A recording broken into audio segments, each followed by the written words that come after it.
Welcome back नाज़रीन। हम election transmission में आपको दोबारा खुश आमदीद कहते हैं और बड़ी गर्मा गर्म पहले बहस हो रही थी NA 117 के हवाले से। अब वापस आते हैं, बात करते हैं NA 118 के हवाले से, और बल्कि दो इकट्ठे बात कर लेते हैं क्योंकि एक तरह से एक ही फैमिली के दो कैंडिडेट्स हैं। NA 118 और NA 119 में हमजा शहबाज NA 118 से कंटेस्ट कर रहे हैं और NA 119 से मरीम नवाज होंगी।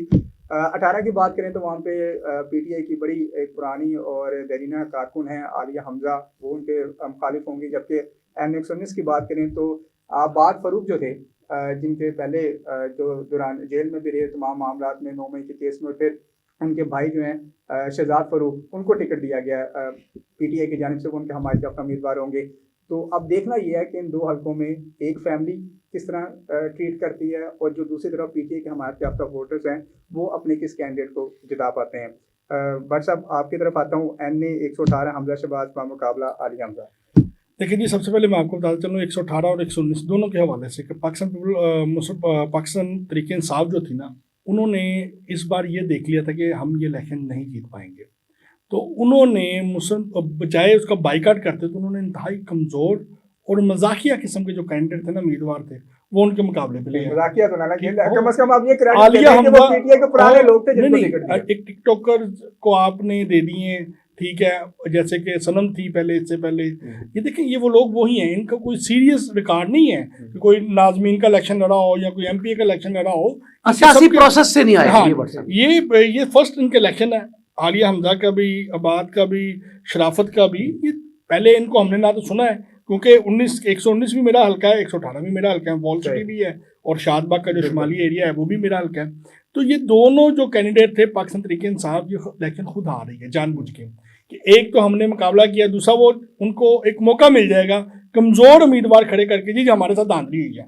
जब आपके पास बैकग्राउंड के ऊपर आपके पास मजबूत कैंडिडेट ही नहीं है, जो सब भाग गए हैं या छोड़ गए हैं पार्टी हैं, तो उनके पास जो कमज़ोर कैंडिडेट हैं तो वो उसके बाद जो एक नहीं है चीज़ें, ठीक है, इलेक्शन जीतने की पोजीशन में नहीं है मेरे ख्याल में ये लोग। हाँ, इनके मुकाबले में कोई अच्छे कैंडिडेट होते हैं जिन्होंने पिछले इलेक्शन लड़ा था, ठीक है, वो लड़ते, मुनीबुल वहाँ पे अवान है और मुख्तलिफ जो लोग हैं वो इलेक्शन लड़ते, वो बात सकते हैं वहाँ पे, उनका वोट बैंक भी है। उन्होंने पिछले साल भी, पिछली मरतबा भी इलेक्शन लड़ा, उससे पिछली मरतबा भी इलेक्शन लड़ा।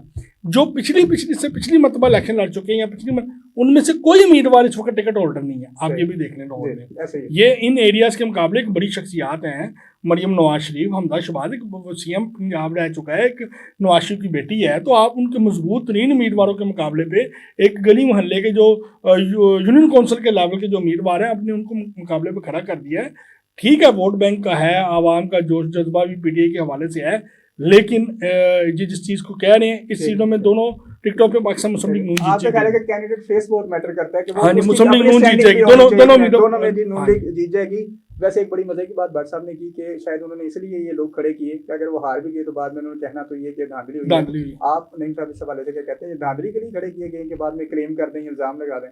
देखें, हमजा शहबाज शरीफ भट्ट साहब बड़ी अच्छी बात की, और मरीम नवाज ने मुस्लिम लीग नून को जिंदा किया है असर नौ पूरे पाकिस्तान में। मैं पंजाब की बात नहीं कह रहा, जब उनके वालिद साहब जिला वतन थे तो वो अकेली यहाँ पे अकेली, देखिए उसके ऑलरेडी पब्लिसिटी है, उसको बहुत पोस्टर बैनर लगाने की जरूरत नहीं है, पार्टी की मुखालफत के बावजूद उन्होंने उठाया।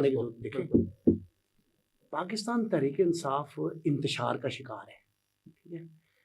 अगर उनके पास बल्ले का निशान भी नहीं है, इमरान खान की फिजिकल प्रेजेंस भी नहीं है, तो उन्होंने किस बुनियाद पे वोट लेना है और किसके सामने? पहाड़ और राई का मुकाबला नहीं होता। आप ये कहें जी कि इस वक्त जो लाहौर में तीफी भट्ट है वो हमारे एमरा के हेल्पर से लड़ पड़े, तो ऐसे मुकाबला है ना। तो तीफी भट्ट का मुकाबला कैसे आप उससे कराएंगे? एक आपने हमजा शहबाज और मरियम के मुकाबले पे जो लोग खड़े किए, वो उनका मुकाबला इमरान खान से बनता है, उनका मुकाबला बैरिस्टर गौहर से बन सकता है, ठीक है। उनका मुकाबला इमरान खान की एहलिया चाहती तो कर लेती कि इमरान खान की एहलिया हैं, वो किसी नेशनल स्टेचर के कैंडिडेट से बनता था। एक तो मुकाबला ये बिल्कुल बेसलेस है, पहली बात।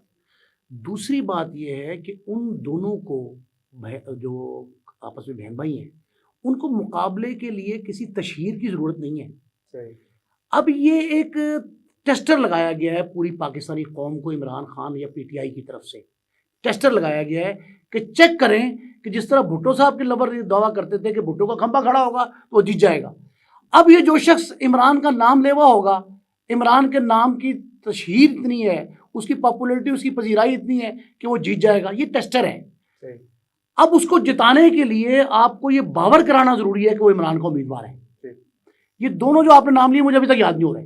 अच्छा, मजे की बात है, मुझे अभी तक नहीं याद हो रहे। कई पीटीआई के लोग जो हैं, कई उम्मीदवार ऐसे भी हैं जो खुद साख्ता दावेदार हैं कि हम भी टिकट एक हल्के में आजाद जितने खड़े हैं वो सारे दावेदार। ये भी इशू है। बिल्कुल। देखिए अब वहां देहाती हल्का भी है बहुत सारा, जो भट्ट साहब कह रहे हैं, बम्मा जुगिया, अमर भगतपुरा, मुजफ्फराती एरिया लाहौर का, शगौर पीर, अमर रोड, वहां की खातून उसको देख के ना, वो जो है ये लैपटॉप, जो किताब खुली है, शायद एक मजे की बात, किताब खुली है, एक मजे की बात, उसे लैपटॉप का नहीं पता लगना लैपटॉप जब मुशर्रफ दौर था ना, जब भरपूर किस्म की नून लीग का सफाया हुआ था, तो ये वाहद हल्का था जो 118 और 119 से बन चुका हुआ है, जहां से जुवेद हाशमी मुल्तान से आके लगी ये बोल। अच्छा, अब यहाँ आपने अब्बास शरीफ, हमारी अख्तर खान, आपने कहा जी कि अब्बास फारूक साहब के शहजाद फारूक साहब भाई हैं। अब्बास फारूक ने जेल काटी, बेटा भी उनका जहां भाग हो गया, ठीक है। अब्बास फारूक को हमदर्दी का वोट मिल सकता है, शहजाद फारूक को चाचा है, उसका हमदर्दी कहां से आ गई, किसको आ गई हमदर्दी उसकी? एक दूसरा, क्या अब्बास फारूक ने कैंपेन चलाई उसकी अपने भाई की कि मेरा भाई खड़ा है, इमरान खान साहब ने को पैगाम भेजा आपको कि वो खड़ा है। मुझे आप ये बताएं, डिटरमिन कैसे होगा वोटर के लिए? जो शख्स भम्मा झुग्गियों में शगौर पीर में रहता है, उसे क्या पता लगेगा कि ये कौन है, किसका कहां से आया है? बल ये निशान जो होता है ना, ये इसीलिए होता है जो वाज़े तौर पर अनपढ़, जाहिल, कम तालीम याफ्ता लोगों को आसानी से समझ आ जाए। तो ये वहाँ मुश्किल मरहला है। मेरा ख्याल है कि वहाँ जो मैं आपको तनासुब बता रहा हूँ, ये 70-30 का तनासुब होगा। ठीक है। इन ब्रीफ आपका पॉइंट ये है कि एक तो कैंडिडेट वीक है और फिर निशान होने के बाद वो मजीद कमजोरी की तरफ चले गए। जो निशान नहीं है, मुंतशिर है वो। मैं आपको बता दूं कि हमजा शहबाज को तो बकायदा तो शहर की जितनी प्रॉपर्टीज़ हैं, जितने मार्केटें हैं, अंजम महमूद भट्ट, ख्वाजा तरीफ, जितने वहाँ पे बाबर खान, हाजी हनीफ, बड़े बड़े जो नाम हैं, उनकी हमायत हासिल है भाई, कर रहे हैं। देखिए वो तो बाकी हल्कों में कैंपेन कर रहे हैं दोनों, वो तो अपने हल्के में आते भी नहीं। कैसे साहब का इस पर टेक रहे नहीं साहब, वैसे जो हमारे पैनलिस्ट हैं उन्होंने जो बातें की, जाहिर है वो नून लीग के ताकत के हवाले से और असर सूख के हवाले से बात की जा रही है, लेकिन जो एक सिंपथी वाला पॉइंट नईम साहब ने कहा, और एक इमरान खान साहब के अपना जो जेल में होने की वजह से और जिस तरह वो मोटिवेट कर रहे हैं अपने लोगों को, आपको लगता है कि इन दो हल्कों में कोई ऐसी सूरत हाल है कि इमरान खान साहब अगर ये समझें कि जी मैं खंबा भी खड़ा कर दूं तो उसको वोट डलेगा, तो ऐसी सूरत हाल हो सकती है? अच्छा देखिए, इस वक्त जो साइकी है, जो मेंटालिटी है, उसको आपने बड़ा मद्देनजर रखना है, क्योंकि लाहौर में जो इलेक्शन है वो इस वक्त PMLN वर्सेस ऑल पार्टीज है। मतलब उसमें इस्तेकाम पार्टी जो है वो उनके साथ ऑन बोर्ड है, मतलब सीट एडजस्टमेंट पे।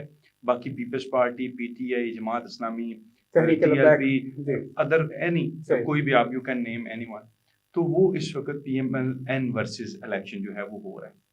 अब PMLN के साथ इस वक्त जो है, क्योंकि आपने 118 और 119 की बात की है और फिर मरियम की बात की और हमजा की बात की, तो Maryam is the stalwarts of PMLN, क्योंकि हम ये समझ रहे हैं, हमारे पैनलिस्ट भी ये कह रहे हैं और पूरी दुनिया ने देखा कि उन्होंने उस वक्त वो तहरीक चलाई और वो अलम लेके उस वक्त निकली जब बहुत ज्यादा PTI और एस्टेब्लिशमेंट का बड़ा होल्ड और कंट्रोल था, और मतलब मुकम्मल तौर पर क्रश करने के लिए PMLN को हर तरह के जो हरबे थे वो इस्तेमाल किए गए। अब उसके अंदर जब मरियम के अगेंस्ट, जो मरियम नवाज के अगेंस्ट जो कैंडिडेट्स दिए गए, दोनों अब्बास फारूक साहब का नाम दिया और आपने आलिया हमजा, मैं ये समझता हूँ कि ये मेंटालिटी आप जरा चेक कीजिए। मतलब ये मेरा व्यू है कि PTI ये चाह रही है कि इस वक्त क्योंकि PMLN के साथ एस्टेब्लिशमेंट, प्रो एस्टेब्लिशमेंट का नाम जुड़ा हुआ है, तो आप आलिया हमजा का किरदार और अब्बास फारूक का जो किरदार, शहजाद फारूक का जो किरदार है, अब्बास फारूक के जो भाई हैं, वो आप जरा 9 मई के तनाजुर में आप देखिए उसको ना, अगर आप मतलब क्योंकि एनालिसिस आप कर रहे हैं,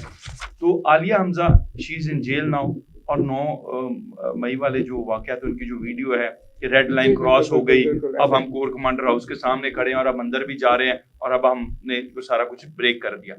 अब्बास फारूक की ऑडियोज और जो कुछ उनका, उनके क्रेडिट पे अभी तक, यानी जो उनके अगेंस्ट जो चीजें हैं जो उनको वो समझते हैं हमारा क्रेडिट है, वो भी उन्होंने जो उस वक्त जो बयान दिए, जो व्हाट्सएप के अंदर जहाँ से भी जो तहकीकाती इदारे उन्होंने रिकवर किया, तो मैं ये समझता हूँ कि इस वक्त PTI जो है वो ये समझती है कि क्योंकि PMLN जो है वो प्रो एस्टेब्लिशमेंट इस वक्त है, तो हमें ऐसे लोग लेके आने चाहिए जिनको एंटी एस्टेब्लिशमेंट स्टॉल वार्ड समझा जा रहा है, तो हमें उनको लॉन्च करना चाहिए ताकि लोगों का एक मेंटेलिटी जो है, और दूसरा ये है कि जो उनको और उभारने में, क्योंकि अब देखिए इलेक्शन इस वक्त जीतना ये सबको नजर आ रहा है कि कौन जीत रहा है और क्या हवा है।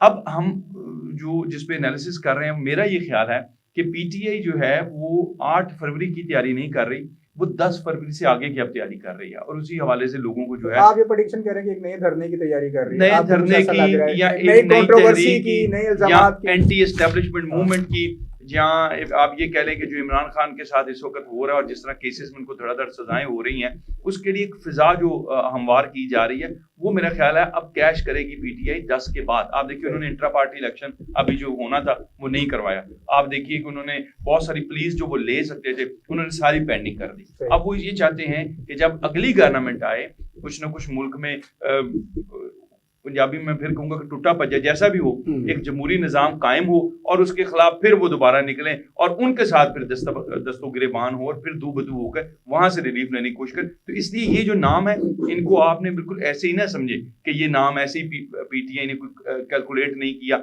और ये मैदान में छोड़ दी और इतने इतने बड़े जिनको हम पहलवानों का दर्जा देने के लाहौर में उनका नाम लिया ही जाए, तो वो एक पहलवान है इंतखाबी अमल में, सियासी अमल में, तो उनके आगे ये बोने कहाँ से खड़े कर दिए। तो है ना कि आपने बात की कि PTI ने वो फेस मुतारिफ करवाए या आगे रखे जो एंटी एस्टेब्लिशमेंट के तौर पर PTI में जाने जाते हैं, लेकिन काम अगर देखें या उनका अपनी माजी करीब की बात करें तो एंटी स्टेट एक्टिविटीज उनकी ज्यादा रही बजाय कि एंटी एस्टेब्लिशमेंट की बात करें। देखिए ये आप और मैं समझते हैं या एक जनरल परसेप्शन है कि वो एंटी स्टेट एक्टिविटीज़ हैं, लेकिन उनके लिए वो हीरोज़ हैं। आप देखिए कि वो पहले एकदम डिसऑन किया कि 9 मई वालों से हमारा कोई ताल्लुक नहीं, फिर उन्होंने एकदम ऑन किया, फिर आप देखिए उनके लिए उन्होंने लाइव मैराथन्स की और पूरी दुनिया को कहा कि इनको बचाने के लिए हमें बड़े पैसा चाहिए और वो भेजो अरबों के हिसाब से, और पैसे लिए। और फिर आप देखें पाकिस्तान की तारीख के जो बड़े नाम हैं, जो गादरी जिनको कहते हैं वकालत के शोबे, वो तमाम वकला उन्होंने उन लोगों को प्रोवाइड की और उनकी फ़ीसें बहुत बड़ी बड़ी अमाउंट में भरी गई इसी वजह से कि उन्होंने फिर उनको ओन किया और उनको फिर पूरा बैकअप दिया। तो इसलिए मैं नहीं ये समझता कि आज हम इसको ये कहें कि ये बस बोने खड़े कर दिए और ये पहलवानों के आगे, इसके पीछे भी एक मंतक है और आप देखिएगा कि इसके आने वाले दिनों में इसके बड़े असरात होंगे। मतलब मेरी नज़र के मुताबिक ये है। चलिए बहुत शुक्रिया जी, मेरे तमाम पैनलिस्ट का बहुत शुक्रिया। आज हमने 3 कौमी जो सियासत है उसके हवाले से बात की, लाहौर के हल्कों पे 117, 118, 119 की बात की। आज की ट्रांसमिशन के हवाले से हमें इजाज़त दीजिए, लेकिन ये आपको बताते चलूँ कि जो हमारा इलेक्शन ट्रांसमिशन का काम है वो चलता रहेगा। आपको हम सूरत हाल का वैसे आगाह भी करते रहेंगे और कल भी जो अगले आइंदा बड़े हल्के हैं उनको हम डिस्कस करेंगे, ना सिर्फ बल्कि और साथ ये भी बताता चलूँ कि चूँकि कल लास्ट डे है, कल 12 बजे कैंपेन भी ख़त्म हो जाएगी और उसके बाद एक फाइनल डे दरमियान में रह जाएगा इलेक्शन की तैयारियों के हवाले से, तो उसको भी देखेंगे कि किस तरह अभी एक जो आखिरी दिन इलेक्शन वाला है और इलेक्शन डे की जो सियासत है वो बड़ी अहमियत रखती है हमेशा, और 90% जो उस वक्त किस तरह अपने वोटर्स को मोटिवेट किया जाता है और किस तरह इलेक्शन को लेकर चला जाता है, ये बहुत डिपेंड करता है इलेक्शन नताइज के हवाले से। तो इसका भी हम एनालिसिस कल करेंगे। आज के हवाले से हमें इजाज़त दीजिएगा। अल्लाह हाफिज़।